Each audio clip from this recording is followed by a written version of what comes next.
Okay. We did have a request to change the order up a little bit since Juan needs to go, so Okay. he just can't go last. What But time other do you? than that, I'm fine to go last. Um, so Okay. that's fine. Okay, everybody. Welcome to another really exciting masterclass. We've had some amazing people this semester. Every semester, I think we tend to have like a good 15 to 30 visiting artists every year. And what's extra special about this artist is Richard Sherman was my teacher when I was 18 years old, and we were just talking about the whole thing. So we thought we would start with a little bit of a conversation about how we met and what it was like for me, what it was like for him, how pivotal he was in my life. Make sure you mute yourself. Oh, sorry, that's me. Okay. And maybe Professor Sherman, you could share a little bit about your career, you know, how you started off as a music education major and ended up as principal flutist of the Rochester Phil. So first I'd like to say that I was, my parents never went to college. I was a first, what do they call them? First generation. First generation, yeah. My dad like graduated from 5th grade. He didn't even pass 5th grade. Neither of my parents were musicians, and neither of them had gone to college. And all I knew is that I'd fallen in love with the flute at the age of 11, and I wanted to be a famous flute player. And I was primarily self-taught with like 2 records, a Jean-Pierre Rampal record, a James Galway record. And so when I was in high school, I decided that I was going to graduate a year early because I couldn't stand the immaturity of high school. Plus it was boring. And like, you know, leave high school early and make my way into the big wild world so I could become a famous flute player and be James Galway one day. And so I ended up, without even knowing about like Eastman, Juilliard, anything, I knew nothing about these schools or where I should apply. I applied only at one place, and that was a small little college with 2,500 students total in the middle of nowhere, upstate New York. It was called Houghton College, but 45 minutes from Eastman.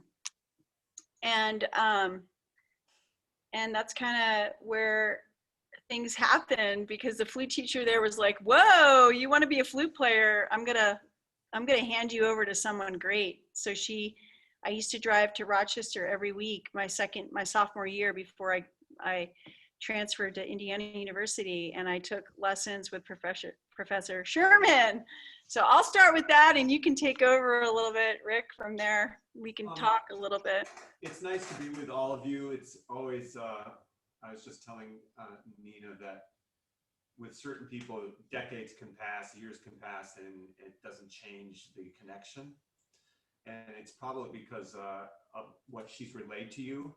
I was also a very young principal flutist. I'm trying to think, what date were you at Houghton? What dates were you at Houghton? Yeah, so that was 87 that I studied with you. I think you were in your 2nd year of being in the orchestra, maybe, or your 3rd year. Well, I'm thinking I think I was 27 at the time, because I got into the orchestra in the fall of 1984. So really it was entering my 3rd year that I met you. And all of you would be tickled to learn that I remember her as always having pigtails, and her hair was always up. And she was very enthusiastic, very respectful, very alert. And she's just been refreshing me as to what her lessons were like. I think she remembers them a lot more clearly than I do. I remember her in the room with me, and she's just reminded me that I really had encouraged her to go to Indiana, that she should, you know, go to a bigger school where she could spread her wings. And at that time, you have to understand that I also came from a very small town in upstate New York. And I started as a music education major. I had no illusions of grandeur. And I had trumpet lessons before my flute lessons, which led me to ask the teacher, Bonnie Boyd at Eastman, if I could consider to be a performance major. And So it's because trumpet used to make my lips itch. Never occurred to me I could take trumpet a whole different semester. It was interfering with my flute lesson. So I switched after one semester to applied music. And she was the principal flutist of the Rochester Philharmonic. So I used to do my homework in the balcony of the Eastman Theater, listening to her play. And I would teach Nina in the classrooms behind the Eastman Theater. So there's a lot of connection there. It was a dream come true for me that the first audition I ever took was for the Rochester Philharmonic. And I remember I was playing Mozart D major, and I came out of the long sustained D. And I started moving up to the 16th notes, and I split the biggest split of my natural born life. And that was that.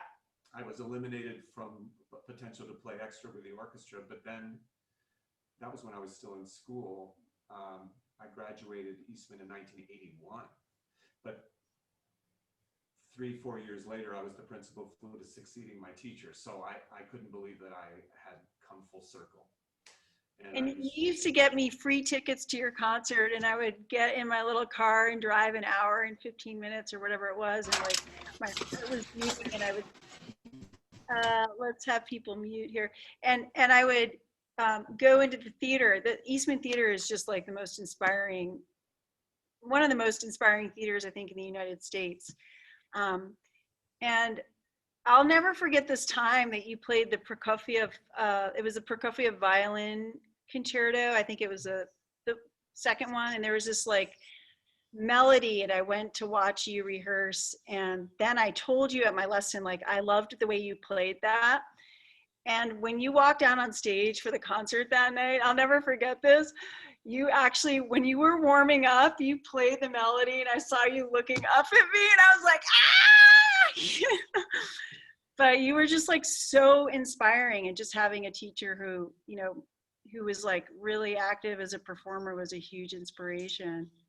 And you'd also just gotten back with what, from a Fulbright or some ITT thing or something in London or England? Yeah, I had spent a master's degree at Northwestern, and after that year, I spent a year in London studying with William Bennett, and then came back to Chicago and was on, you know, I was playing a lot with Chicago Symphony, and from there I auditioned for Rochester, and yeah, my career started there. I never saw myself as truly an academic.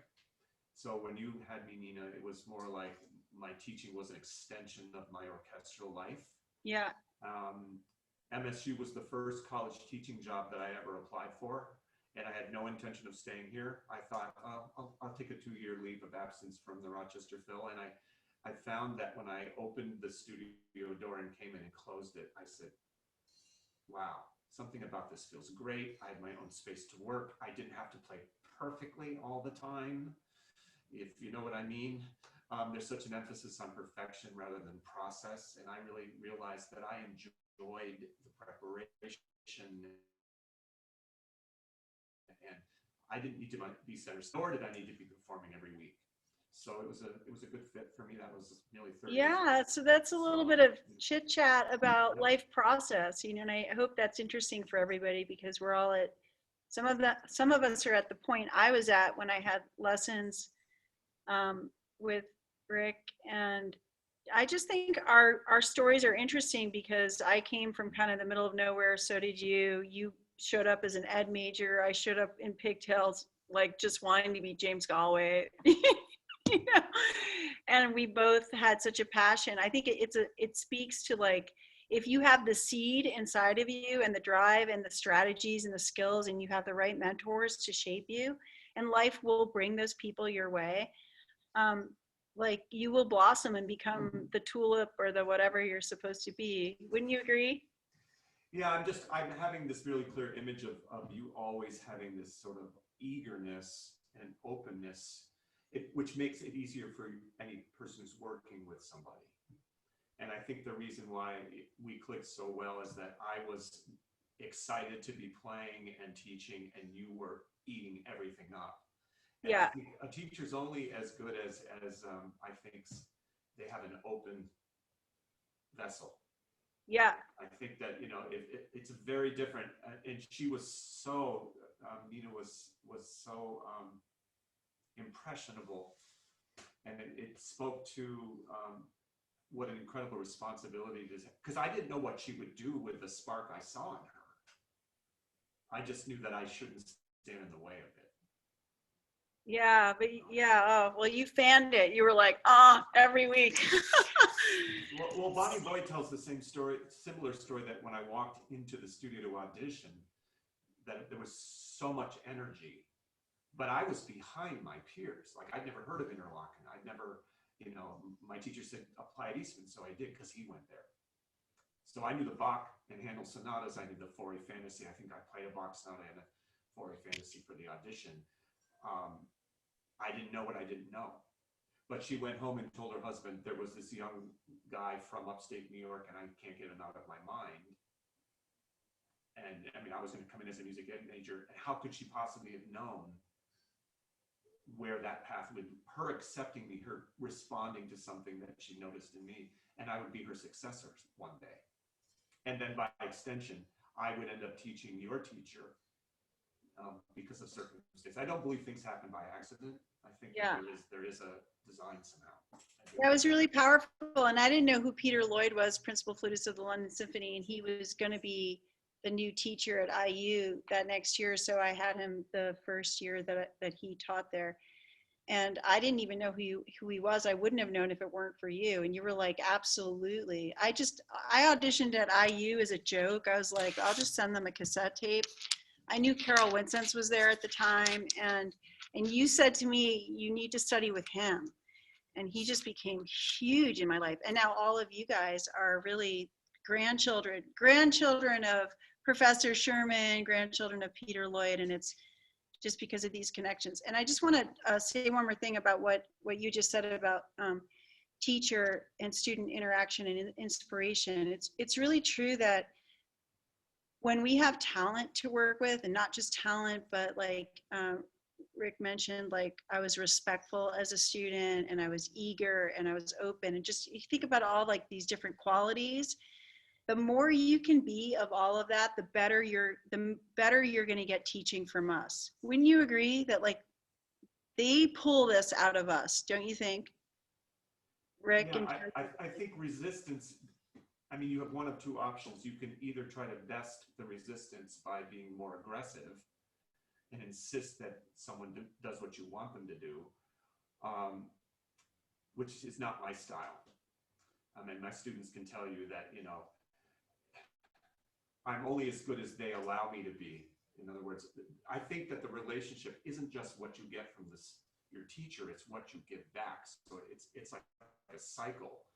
And so the interplay is what turns me on in terms of ideas. And I said to Nina before the class began, I said, I would like to open this up to your class because, to be honest, Dustin, that piece that you're playing, I'd never heard until you sent it to me. This is a new piece for me. The Bach I can play in my sleep, and I taught it for years. And the Gordelli I played as a graduate student, so I'm aware of that. And we can talk about conceptual things, but I also like to, if someone asks me about, well, what do you think about articulation? Or what do you think about, what are your priorities for sound? And what do you look for? That's the kind of stuff like, oh yeah, let's talk about that. Let's flesh that out. So some of that stuff will happen after I listen to some of you. But yeah. So it's a matter of like showing up as a student in a way that's energizes your teacher, I think, and you have to show up for yourself that way. You have to be your own inspiration all the time, your own motivation. Yeah, I really think that it's the student's responsibility. The mentor apprentice model is really important. I really believe in that your job is to get inside the mind of your teacher, and they, by extension, will try to meet you there. Because a lot of times, I can say this about Nina, and I know her playing. I know her, the way she thinks about art and music. We've had many discussions.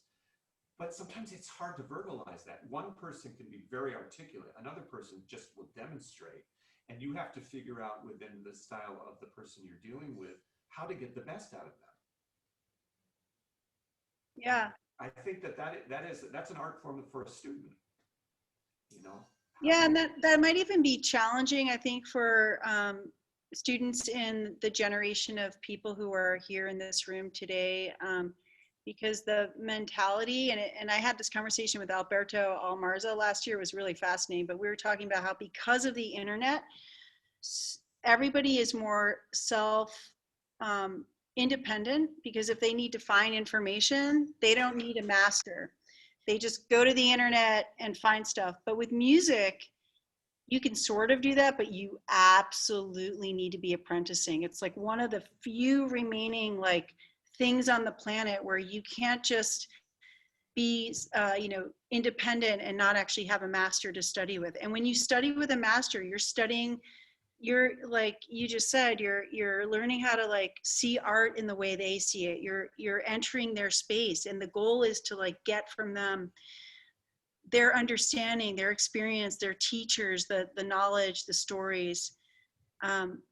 But wouldn't you agree, like the internet kind of makes it, people think that they don't need an apprentice or a teacher or master so much in some ways? Do you see like a difference in that? Oh, we could spend the whole hour talking about this. I think that aesthetic is such a personal thing. And I think that as long as your teacher respects your potential to develop that on your own, you're in a good place with them. But to assume that you already have it all figured out is just short-sighted. And I think that to enter into a sort of an artistic master's world, I hate using that. I don't even, took me a long time because I've been doing these a long time. Since I was in my 20s doing master classes, I was always uncomfortable. Like, what does that mean? I must have to be totally finished. And we're never always finished. But I think there is something to be said for decades upon decades of life experience in the art that you're really delving into. And I have found that the students who are able to do that, are able to go to concerts with their teacher, go to hear them in orchestra, hear them in chamber music, have the discussion about things that they've heard them say in lessons. Is it backed up with how they play in concert, and being able to really, really get to the nitty-gritty nuances. It separates a great technician from a great artist. And I don't think you can learn that from the internet. I don't. You cannot do it. There's too much information, and your teacher that you're working with one-on-one helps you disseminate information in such a way that it speaks to you personally. Yeah, that's so beautiful. So in today's masterclass, to make a bridge and a segue, what we have the opportunity for here is to hear Professor Sherman's response to what he hears, because he hasn't heard these students before. So there's this like fresh opportunity to have new ears and new eyes on what you guys are doing in your performances, and an access to master teachers like William Bennett and Bonnie Boyd, the people he studied with, and then his own aesthetic and his own skills and his own life experience playing in the orchestra and being a teacher. So I think without further ado, we'll go. Juan, are you going first? We'll start with Juan. He's going to play the recording. And Rick, you're welcome to just say stop. I think we'll probably give everybody about 12 minutes. Does that work, Dustin, if we do 12 minutes per person? What do you think? Or should maybe I'll give a reminder at like 10 or something like that. Okay, so he'll give a. I can stop sooner if I want to interject. Yeah, just stop the recording. You even don't even, we could just play 1 minute of it. And then Juan is here with his flute, and he'll be able to play if you'd like him to do anything. So go ahead, Juan, whenever you're ready. Hello, my name is Juan Carlos Narvaez. I am a junior music performance major at the WE Flute Studio, and today I will be playing 3 movements out of the Bach Partita in A minor. Thank you.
Do you go by Juan or Juan Carlos? Hello, I go by Juan Carlos. Nice to hear you, Juan Carlos. Very nice playing. Um, Thank the you very first, much. yeah, you're very welcome. I think it'll work well that I'll talk a little bit about what I've heard, and then I'm going to have you play a little for me, okay? We'll see how that works with your setup. Can you hear me?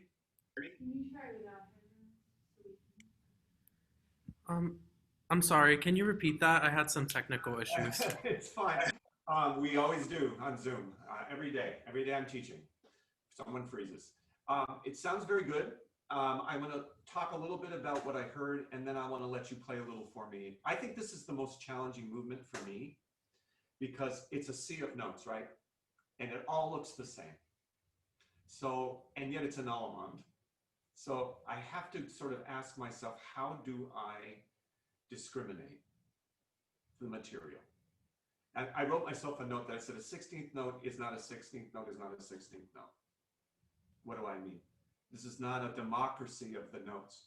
Some notes function differently in this piece. And I think for me, the hard part, I've heard a lot of people play this piece and they'll come in and they'll audition on it.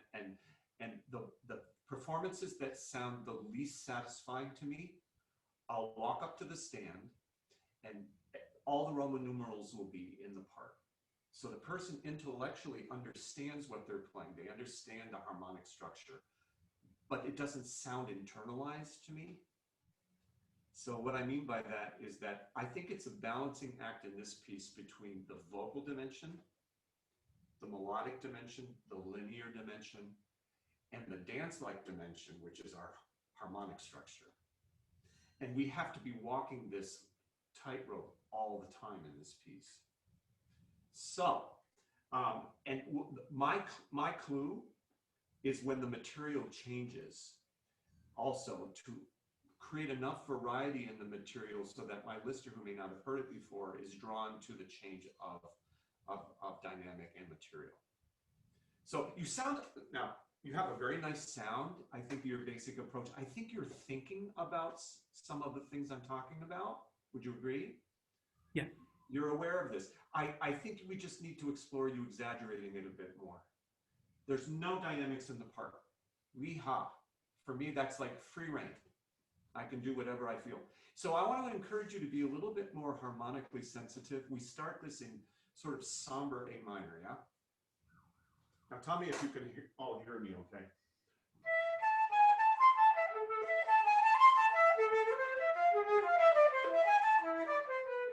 Can you hear me? Yeah. Come across all right? So the entire movement's predicated off a downbeat.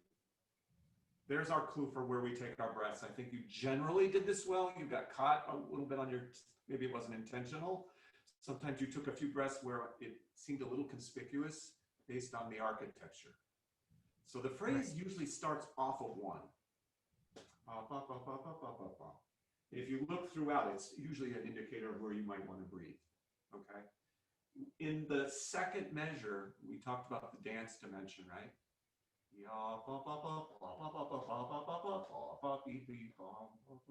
We've heard that, we can let that travel. Then we hear new material. Right?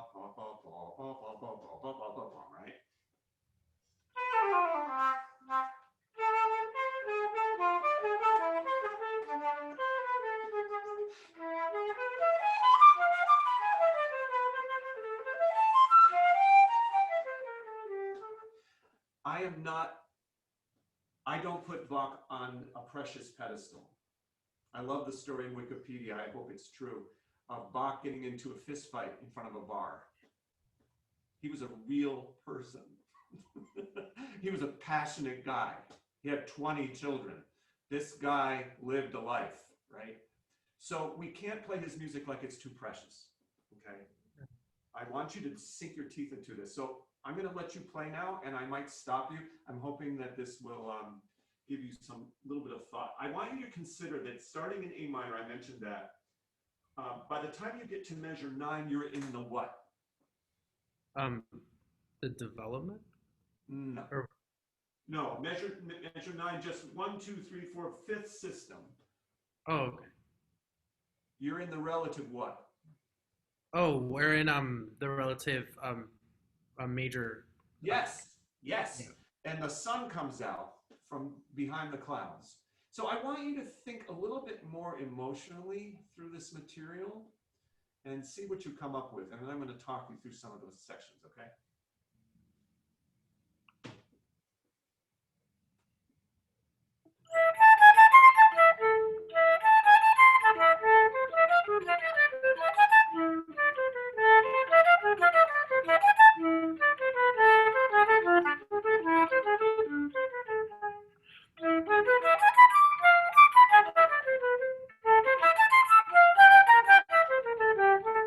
Good, good. Very nice.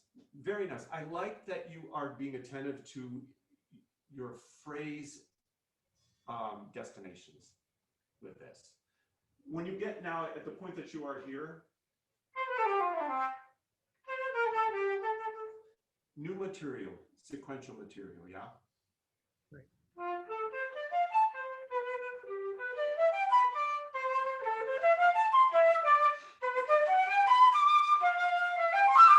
You know, hallelujah, you're in C major. Can you take me there through those few bars, please? Yeah. 5 minutes. Already?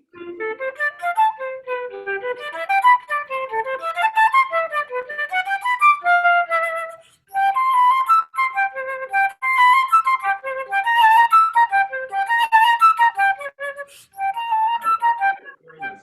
This is very different than what you played on your tape. So what is your thought process while you're playing it this time? Thinking about the architecture of the phrase and seeing it as something that's building, especially since it's a sequence moving upward, creating more tension until this moment at 9 where it resolves. Right. And so at 9, all of a sudden you're in C major for the whole bar. And this is an opportunity to travel. Like we recognize this material. It's not new. It's just in a different key, right?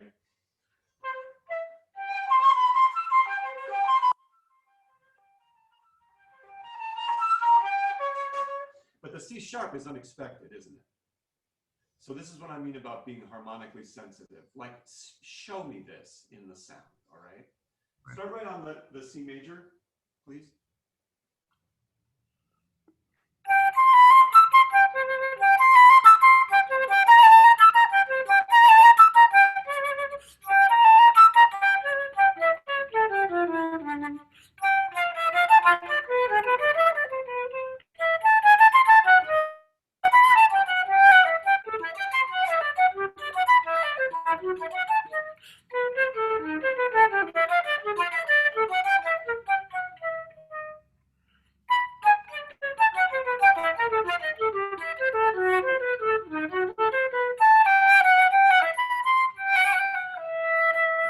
Okay, I know we don't have a lot of time, but just to leave you with a few more things here.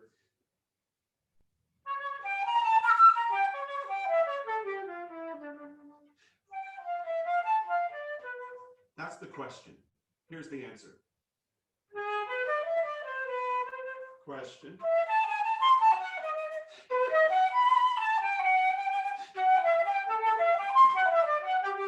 So on and so forth. So be careful. Sometimes your choices, like you took a sort of a peculiar breath before a point where I think the tension was already building. So I want you to, you're doing a good job of this. You're thinking about this. Now I want you to do it from your gut. Play Bach like he's having a fist fight. You know what I mean? Sink your teeth. Don't be afraid you're going to do it wrong. Take a chance and be wrong. But take the dare, all right? Can you start the same place I did, please?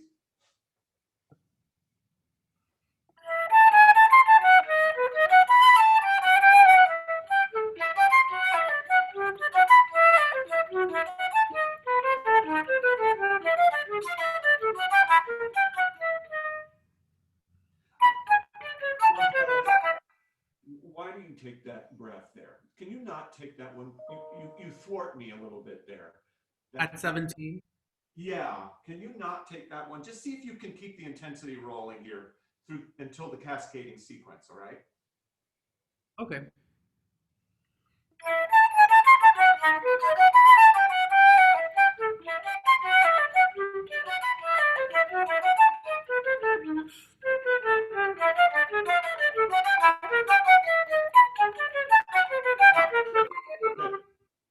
taking the breath at the top makes more sense to me here.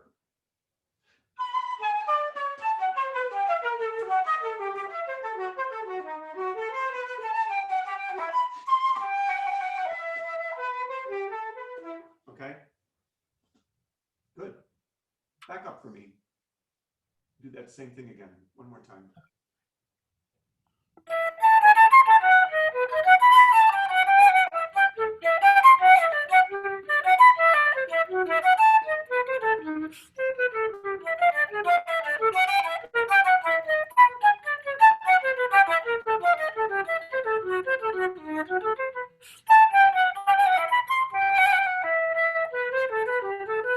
Very good. You know, I listened to a master class years ago that had a very big impact on me. It was Leon Fleischer. He was giving a piano master class.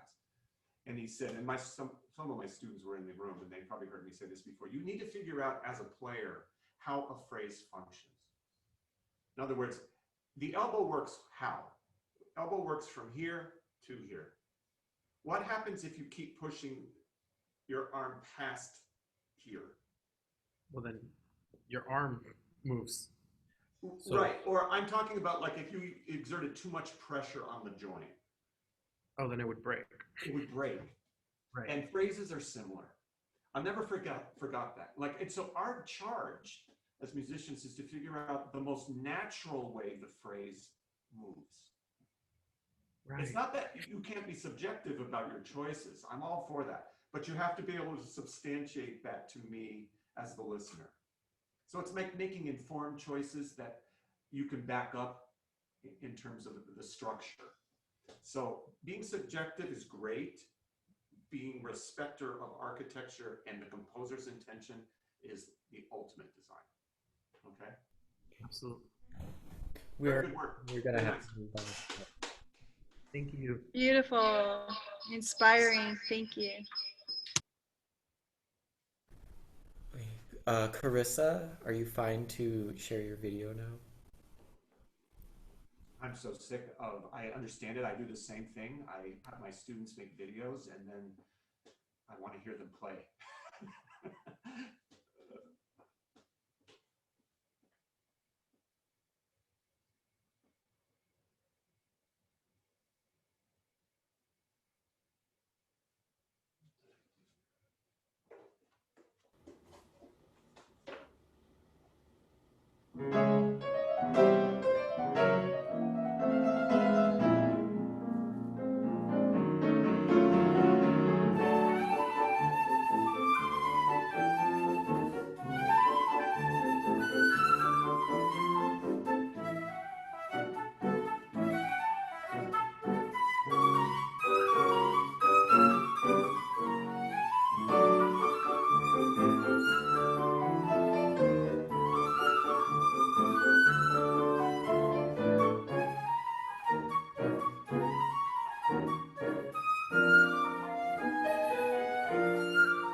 I'm hoping that you have your flute with you, young lady. I do.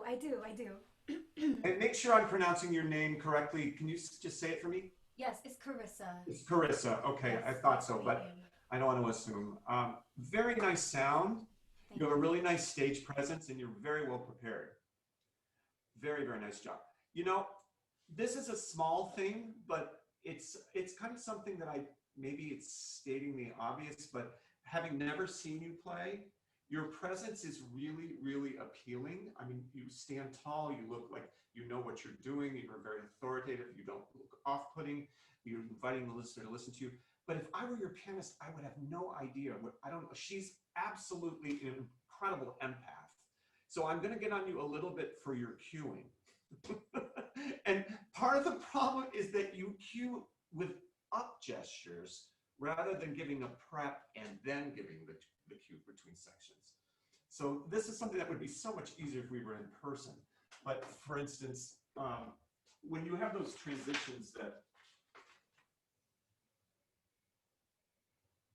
it's when you come into like retards and then you have to retake, oh, there's one. Like the third bar of 3, for instance. If you're playing,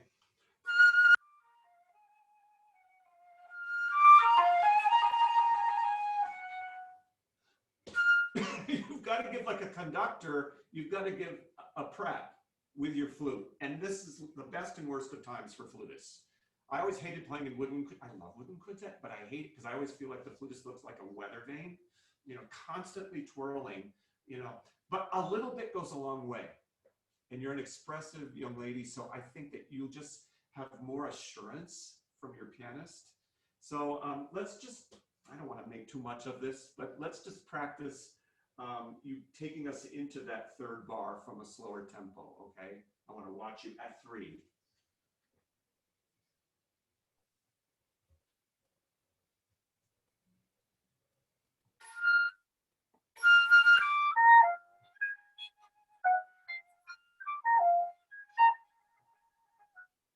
Okay, so my rule of thumb is I would not have known where to play.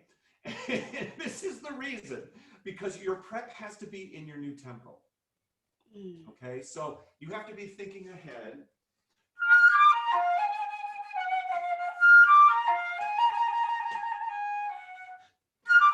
You have to give her the tempo that you want. Okay. She's not going to intuit it. She's awesome, I must say. She does catch you, but I think you can help her. So try one more time. So I need you to do, maybe finish with a downbeat on your last 8th note. Up, up, down, okay? Okay.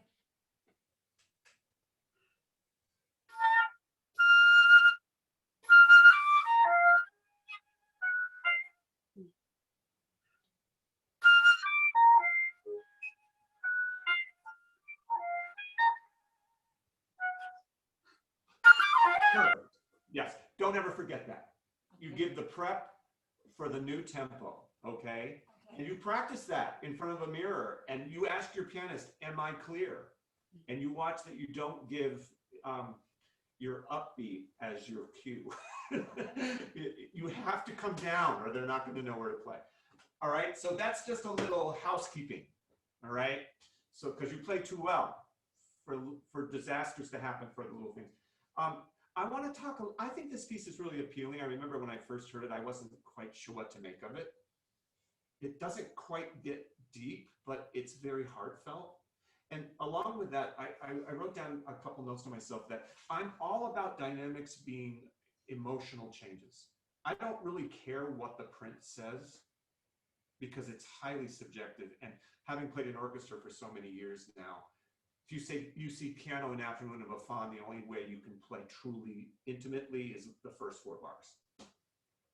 When the orchestra comes in at 1, you're playing like mezzo forte to poco forte. It's just the fact. But in something like this, when you're changing material, I sort of alluded to this in the Bach a little bit, that, you know, not all the 16th notes are the same in Bach. In this, like when you have an opportunity after a rest to come in with a different mood, I don't hear enough contrast from you. So I need you to be thinking more about, If you want to change a dynamic, you have to blow in a different place. There has to be a corresponding physical change. About 4 minutes. Oh my goodness gracious, we're just getting started. Okay, so I want to have you try something for me because I feel like we're not going to really get to as much as I would like to. Where did you go? I lost her.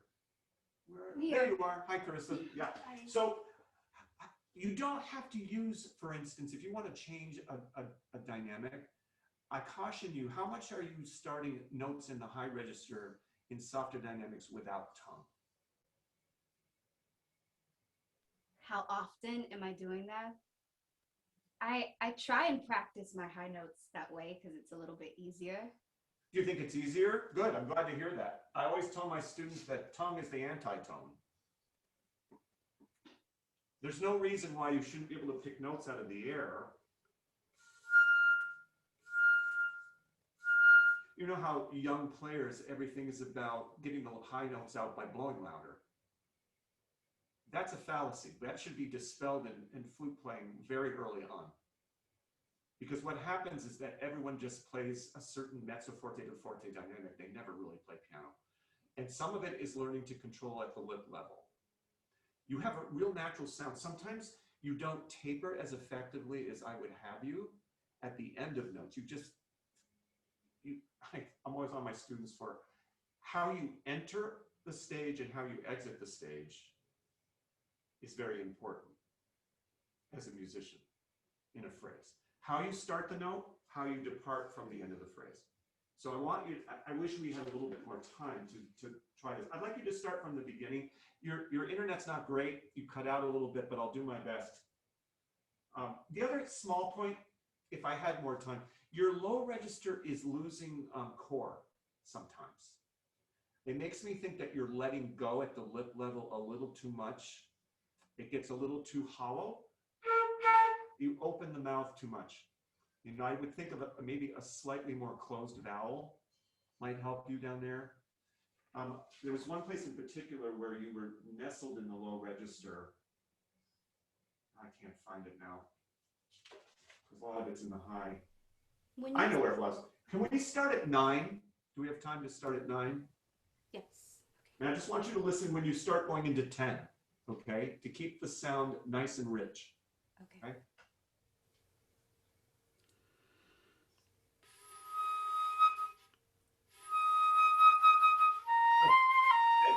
This is crucial for you. To have more success, engage the vibrato immediately. Now, I hear fwa. I want that's better, yeah. So the vibrancy starts immediately. It's like striking a piano key. Right?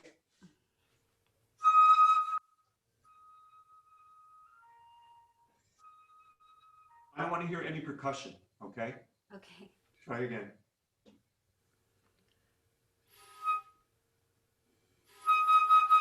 Almost better.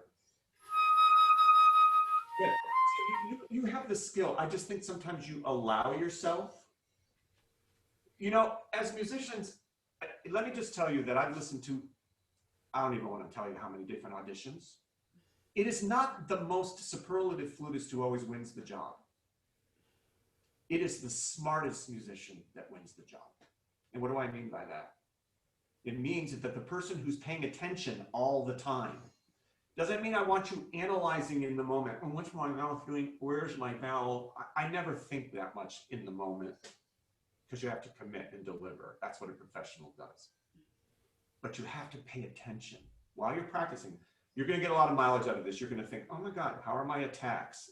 And now, conversely, I want to get to, before I leave you, just start that phrase and then we'll get into 10. I won't stop you this time. Okay, we're almost time, so We'll get there. She needs to do this part.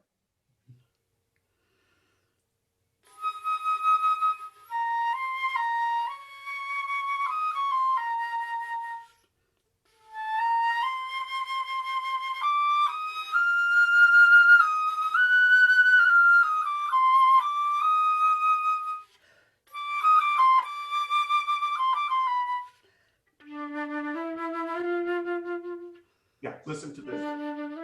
Yes.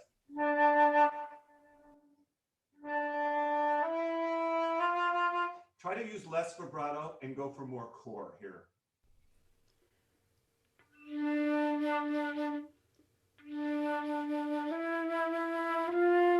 Give me the F first.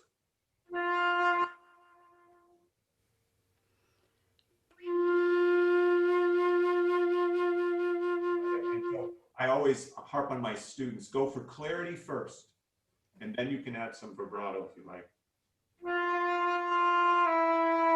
You might need to come a little closer to the lip plate. You want to just try angling a little bit down.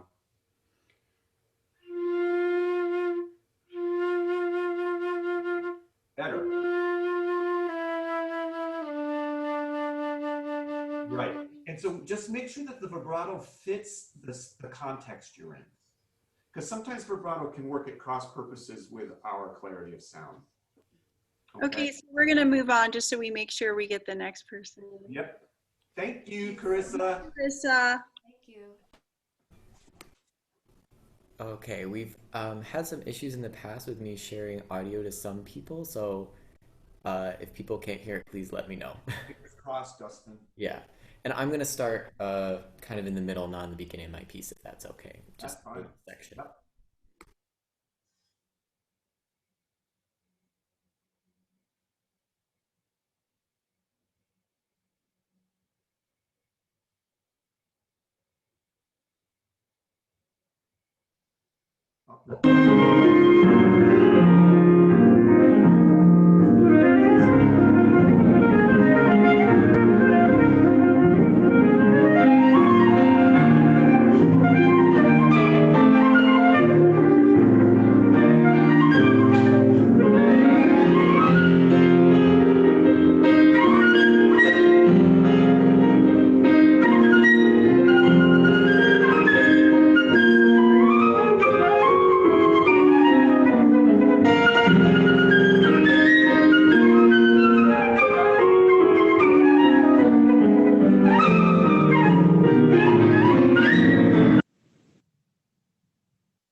Dustin, you're muted.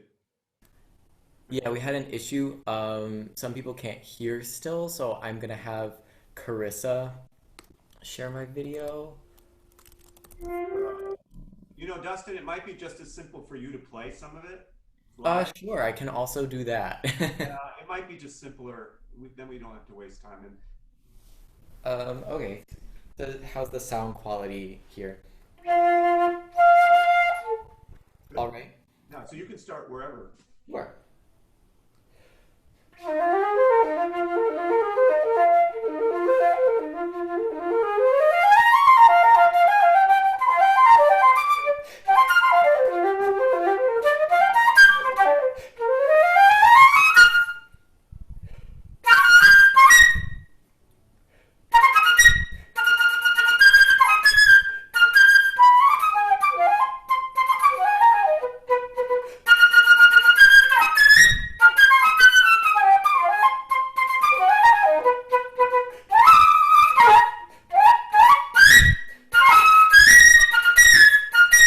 Dustin, Yeah. I mean, I know that you can play all this virtuosic stuff brilliantly. I have no issue with this. It's very well prepared. The sound is staying very well centered. Very good. I'm curious now to hear you play a little of the softer stuff, just in contrast. Sure. Like something like the very opening is Maybe. quite Yeah, just soft. as a contrast, sure. Okay.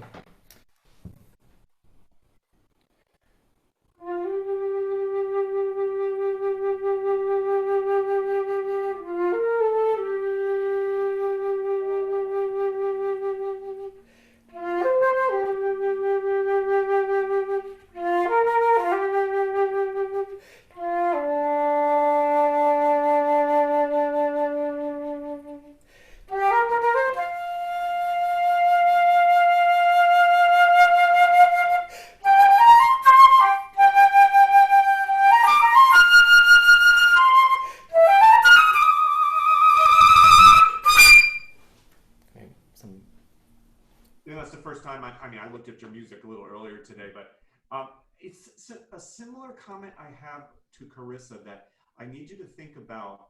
One needs to think. I mean, we can think anything we want, but sometimes I'm not a person that advocates that there's one correct sound. I'm just of the mindset that too many people are going for sheer volume and not enough for exploring all the myriad different nuances that are possible. And I can tell you that part of this is promulgated by orchestral training, because having done it my whole career, there's a certain amount of playing for function that's involved with playing an orchestra. You're just afraid you're not going to project. And so we tend to choose flutes that we know can give us enough power. But I think once we're projecting, it's like, what's the big deal, right? Then it's really the ear goes for contrast. So that's a long way about just to say that you have a lot of control of the instrument. You don't need somebody to be the note police for you. I get the sense that you're already very on top of that. But in terms of creating the colors that might be more evocative, make sure your vibrato suits the mood, for instance. If for a first hearing, I would say, unless it said wide vibrato at the beginning, does it? No. And No, actually, the very beginning, the piece where I didn't start is without vibrato as well. without vibrato, which I think you were fine there. I just think when you start to develop the sound, I think that we have to, I owe a debt of gratitude to Galway. I think that he made me want to be able to do things that prior to him coming on the scene, flutists just didn't do it. Your generation and the generations that followed me were so impacted by him. But at the same time, I remember reading an article, I think it was written by Paula Robeson, that in the New York Times, that flutists at a certain point got it wrong. That we thought that we had to go out to the audience rather than exploring the intimacy of flute, which draws the listener to us. And haven't we all been to recitals where someone gets all the notes and everything's perfectly brilliant and you're just losing interest? Because coming back to what I said, the ear goes to contrast. So start this from the beginning, and I want you to do a general evolvement as you do with the first few notes. And keep the vibrato in the core of the sound. That's a big buzzword of mine. Okay. Core and making sure that you're integrated, okay?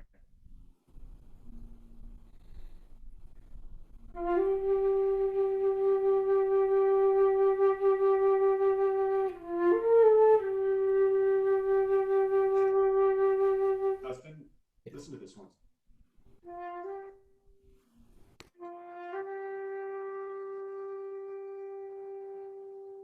Can you put it more up front? As if you have a BB in the front of your lip? You ever shoot a I BB don't think so. Yes, you can. Like you have a little coffee straw at the front of your lip. Oh, oh, I thought you said if I do have one. No. Oh. No. I'm just making an Okay.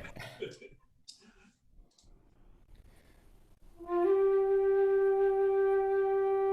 There we go. Yeah. So there's hollow, and then there's flute functionally piano. And over the years, what I've learned is it's the penetration of sound that reaches the back of the hall. I think, this bulk sound kind of falls away at the front of the stage. It doesn't continue to spin.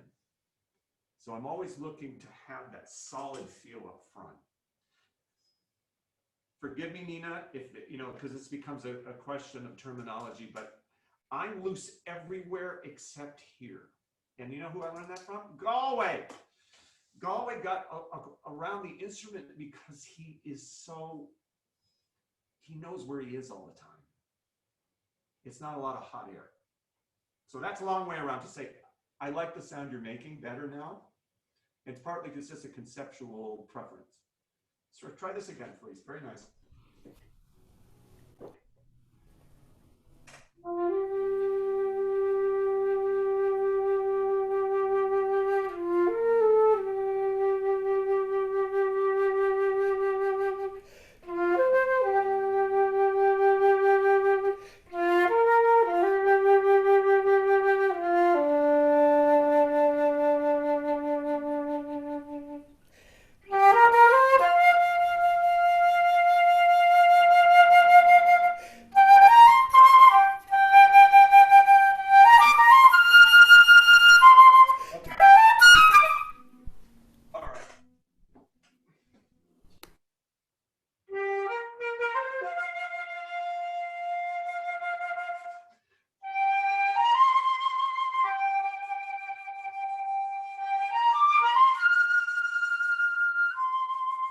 what I'm after is for you to sustain between the longer notes and the smaller notes. I don't want you to shout at me as you play louder. So how do we avoid shouting? We create enough resistance in the lip so we're sustaining beautifully. You create no unnecessary gusting of air. Okay. Okay? Does that make sense to you? You understand I what I'm think about? so. Would you like me to try it? Yeah, please. From where you just played? Yeah.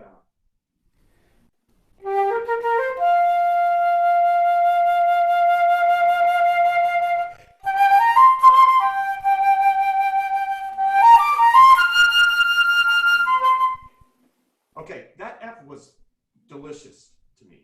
I mean, that's orally what I like. That sounds full, but it's not overblown. So you have to walk that line. Now you notice when you went to try to challenge yourself, the C was flat this time. So Yeah. work a little harder. Make sure the lower lip is controlling how far the airstream falls. Can I ask you a question? Please. From a former student? Yes, yes, please. Yay! So one of the things I hear Dustin doing, and Dustin, you don't always do this, but in these examples, is as he's developing the vibrato, it sounds like the vibrato is coming out in gusts, you know, like it's coming forward. You mentioned, don't shout at me. And when you played your example, it sounded like the vibrato spun forward and came back. It had like a dynamic phase and a recovery phase. It was like contained within this space. And I was kind of wondering, you know, if you heard that, or also just what your take is on the sensation of the vibrato and the crafting of the vibrato, also in terms and in relationship to this concept of opening up the sound or making the sound be louder or more forward. You know, your question is so articulate and eloquent. I have never had anyone ask me, paying attention to what it is that I just did, because you know me well enough to know that that's not by accident. Yeah, you're so meticulous. Like, I don't know how meticulous my students might say that I tell them to be a little dumber like their teacher, because there's such a thing as over-analyzing something. To your point, there was many things I was just thinking, so let me collect myself here, right here. The bottom line is I tell my students I'm a pitch junkie first. I used to be a sound junkie, but my sound comes along for the ride for the sake of pitch. And That's that means, beautiful. I love that. Somebody write that down. Pitch junkie. well, it's because that's actually the if I have a humpback, if I'm Quasimodo, my Quasimodo tendency is intonation, probably because I played in orchestra all the time. And I'm always looking for a pitch in orchestra. You can't hear yourself. But you can know where it should be in your mind's ear. So when I'm tapering, and your point, I remember Doria Dwyer, who used to be principal in Boston. She was a trendsetter. She died, I think, this year of just like 98. She said something to me in a lesson once I never forgot. She talked about dynamic sostenuto. And that's what you just named, Nina. That you can hold on to the note, it can change intensity, but it doesn't change the envelope of the sound. And so I talk a little bit uncouthly about shouting. It's just aesthetically, even as a kid, I hated marching bands. When they went by me, I'd always plug my ear. I don't like loud, garish, edgy, aggressive sound. So I tell my students, there's a fine line between strident and full, or full and strident is a better way to put it. So when I'm tapering, and that's why I got on Dustin for this, he can control it. Obviously, you can control the instrument well, Dustin. But the extreme dynamics are always the harder thing. Pianos are much harder because we have to manipulate the airstream more skillfully. So and that's a long way around to say, Nina, it's a very hard thing to verbalize. I just know that I maintain a certain amount of tension in the lip at all times. I try to be loose behind it. And I find that depending on the dynamic, it shifts within my body. When I studied with Bonnie at Eastman, everything was about the chest. And I realized when I got into orchestra, if I was too low in the body carriage, if I dug too deep, I couldn't play softs. They'd fall off. This would happen, right? You're playing something high and soft.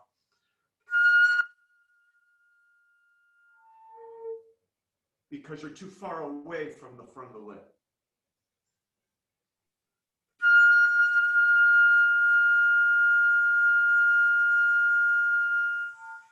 Sometimes it falls off. You take a risk. I like to keep the vibrato integrated as the life of the sound, not the garnish. Yeah, in the center. Paul Meisen used to talk about crescendos. I'll never forget this because I think as younger players, we tend to experience crescendos as something that just comes out of our body and projects forward.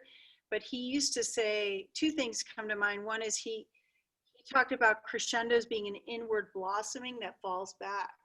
Because that's how singers think of crescendos. They don't, yay, they, yay, they open and blossom back. And then he would always say, never play outside of the dynamic of your body, which if you really same concept. Yeah, it's like everything, the whole race, the whole spectrum of 0 to 10 can be in this like macrocosm of just that BB in the front of the lip and that, everything behind that intensity of the lip that you're talking about. But there's like a world back in there, Yeah, I tell people that I'm loose everywhere except where I need it to be. In other words, your lip is your stability. Mm-hmm. If you're having problems with dropping off flat in soft dynamics, your lip's not doing its job. It has nothing to do with air. I mean, I can't speak in absolutes, but I think that that's a better rule of thumb. And I think staying within the sound is something that comes to mind too with me and what you're referring to. You can't get spin if it's all hot air. It all spills out. It just doesn't happen. In fact, I would maintain you can't get a vibrato that's really going to spin. There's no way to make it happen. You have to have a certain built-in resistance to make that.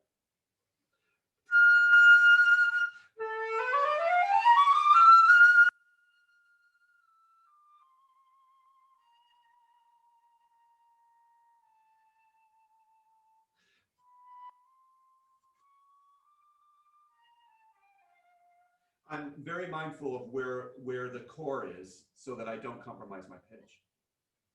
And that means there is a corresponding, like I said earlier, a corresponding physical change that I initiate from the lower lip. I don't play, some people maintain that they're upper lippers and bottom lippers, and of course my upper lip's involved, but this is locked. I don't believe in the whole drop your jaw thing because that can create tension. I just let the lip come forward and back as necessary. Yay! So Dustin, I mean, someday I'd like to hear you play something that I know better, but we got into some interesting topic tonight. Yes, thank you very much. Pleasure.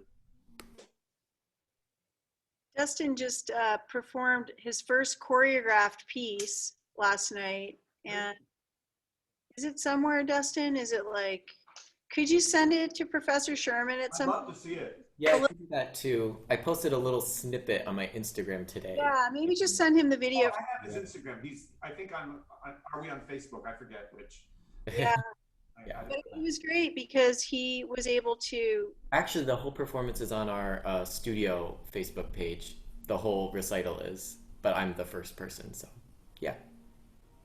Nina, to your point, I'd love to hear from your class a little bit, but I remember something that Mariano was purported to have said, that the sound should be more like a solid than a gas.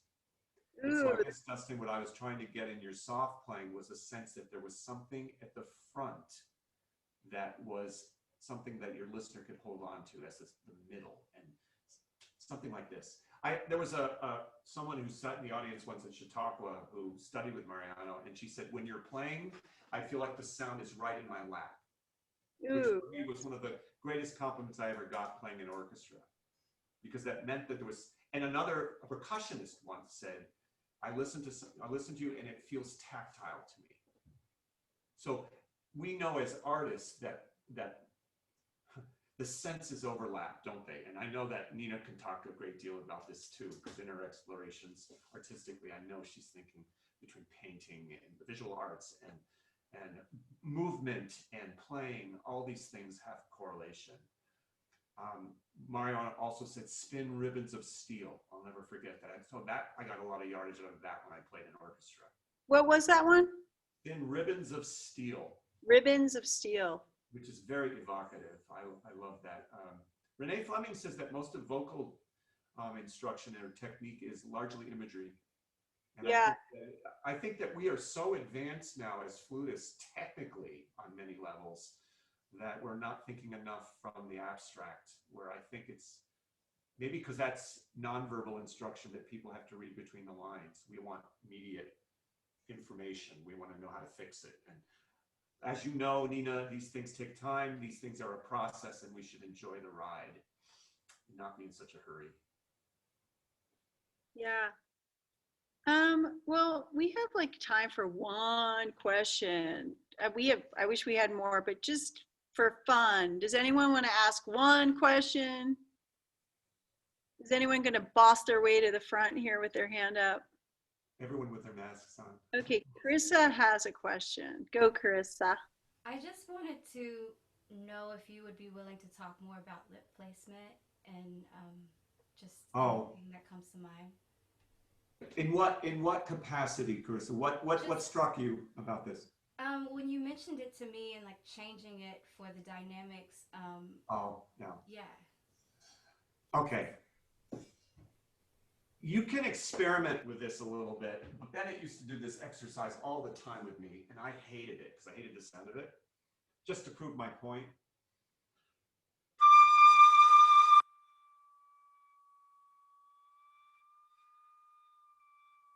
He would bend notes to show you how much control you had over the airstream and its placement. And so that's something you can, as a starting point, you can work with. Notice that if you want to play softer, generally the airstream is smaller, so that upper and bottom lip come together more, forms like an almond, right? I don't think it's, I always think of it more like being round because it just works for my brain better. But if you want to play softer, as you go up a scale, for instance,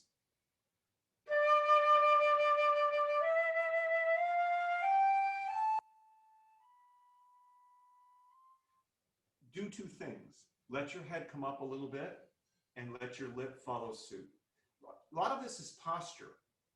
I think we do get the message sometimes that we're not supposed to move, but that's for stability.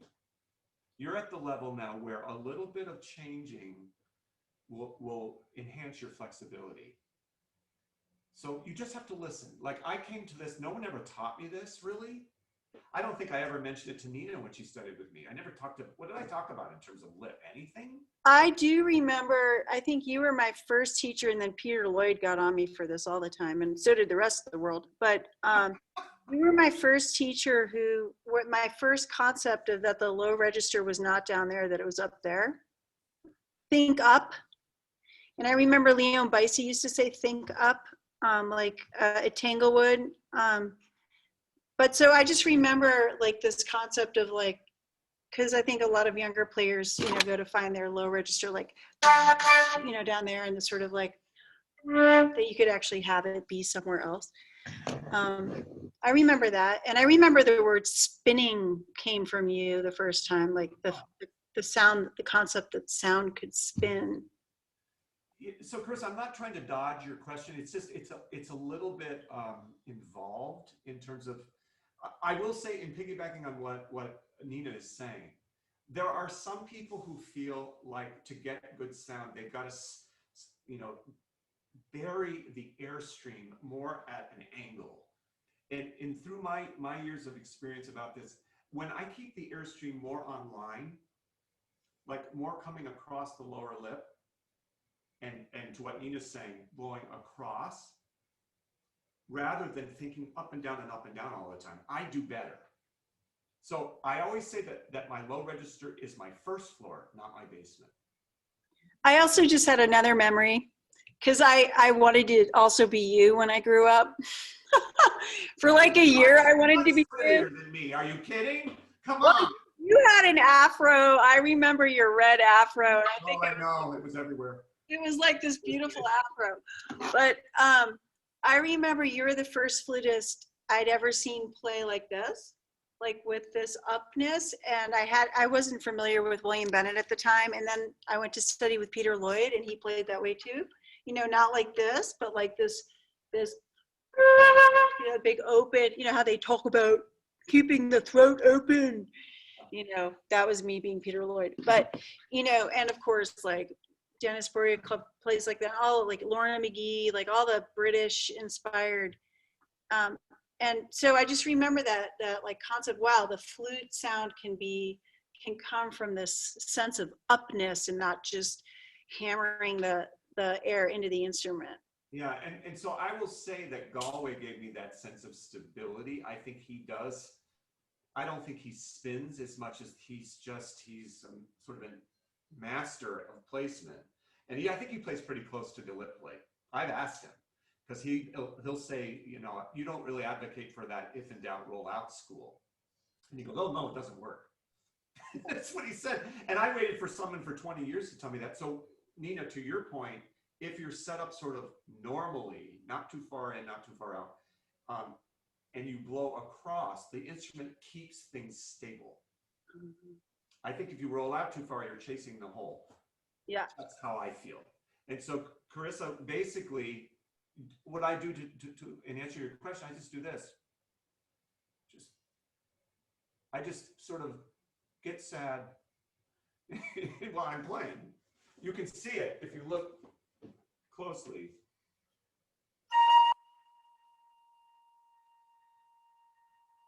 And I will experiment. How far can I play along the edge before I lose the pitch? So just experiment with it. See how soft you can play before the note goes to air. If you shadow the lower partial, if you get the low, then you've let it go too much here.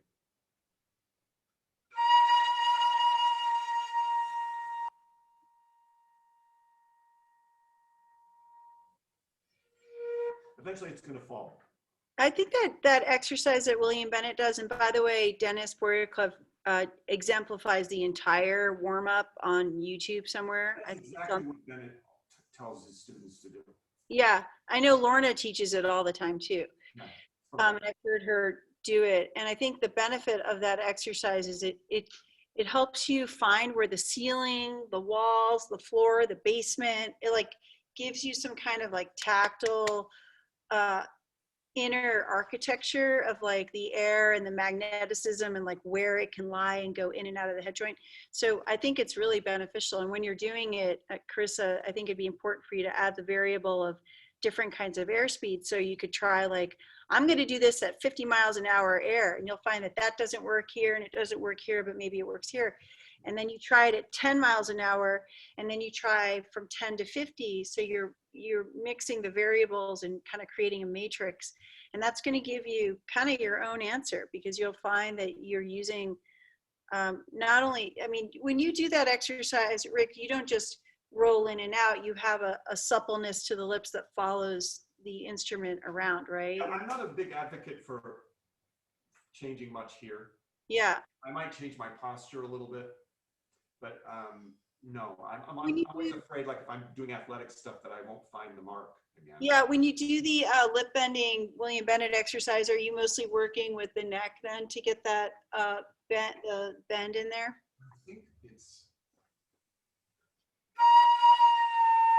I don't think I move my neck at all. I think it's all lip. Okay.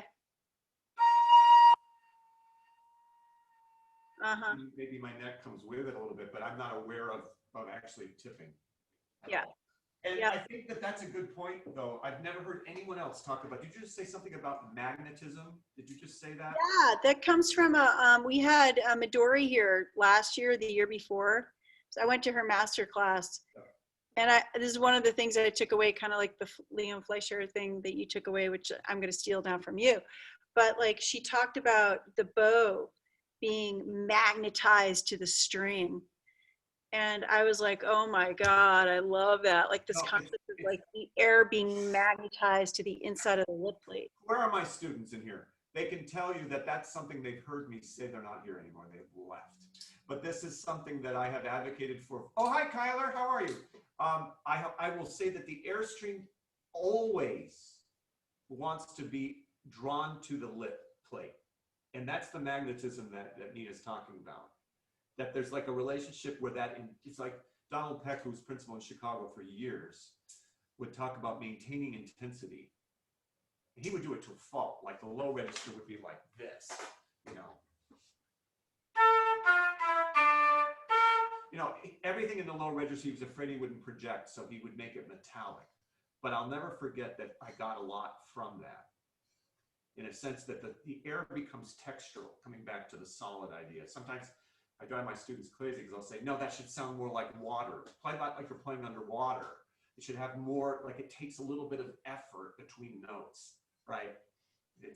So these things are, wow, it's so fascinating to hear you talk about this, Nina, because sometimes we think that our concepts are all particular to how we hear it, but there's so much overlap between musicians. Yeah, and just to talk about water for a second, because I can't resist since I'm in the middle of my hydrology project. But like you talked about the sound being a solid, and that actually works. But it also works to think about the sound being water, being a liquid. It's pretty profound. And when you're in a river and you've got like the way the rapids are set up, they're set up because of the rocks that are in the way. And, you know, Lorna was in here a couple of weeks ago and she talked about scaffolding. It was really cool. She talked about how, you know, some notes need scaffolding. And I love that word. And in rapids and in rivers, like the power of the river, it's not that the water has power, it's that the architecture, the contour of the placement of the rocks and the velocity or the volume in terms of amount of water coming through and how it's shaped because of that is what creates in flute playing, you know, that ability to navigate the water and put the water where you need it to be in the speeds. And it all works. It can be a solid, it can be water, it can be mileage per hour, it can be it can be slinky. Oh, I love that one. That's great. Between stairs, right? So there's a lot of analogies we can come up with. I know you probably have to finish. I don't want to, it's just like a homecoming for the two of us. You have to understand. And I've learned a lot about my history with her today that I didn't know about. Little anecdotal things that she has shared today that just make me smile and very grateful for this connection. So. It's really special to have our relationship. And I say this because of people in the room, because we're all students of somebody, you know, like your relationship with your mentor is like, can be like so profound, you know, it can be, you can take lessons and then kind of leave and go and do your life and never stay in touch with them. And that's okay. But like, if you do get to stay in touch with your mentor, if you choose to, and you continue to develop a relationship, you know, Rick and I have shared students, right? Tatiana, Alyssa Schwartz. I mean, we've had like cross-pollination, and it's exciting to have like students go back. You had Brian Garnuccio, my student, came to you as your, you know, TA, and it's exciting because, you know, we don't disappear, hopefully, and these relationships grow and morph and become professional, collegial relationships. So it's a beautiful thing, and ours is just an example of how that can be. So, you know, inspiration to all of you who are students to just love your teachers, respect them, invest in them, stay in touch, right? Works for me. Well, thank you for your time and your wisdom and your expertise and being willing to share with our studio today. We really appreciate having you here as a guest, and it was awesome to see you again. Thank you. And it's a pleasure to be here. And I feel the warmth, I feel the love. And hopefully, Nina, you and I will reconnect in person sooner than later, just to continue what we've started here. Yeah, we have to. We'll do that soon. Thanks to everyone. Okay, thank you. Cheers. Bye.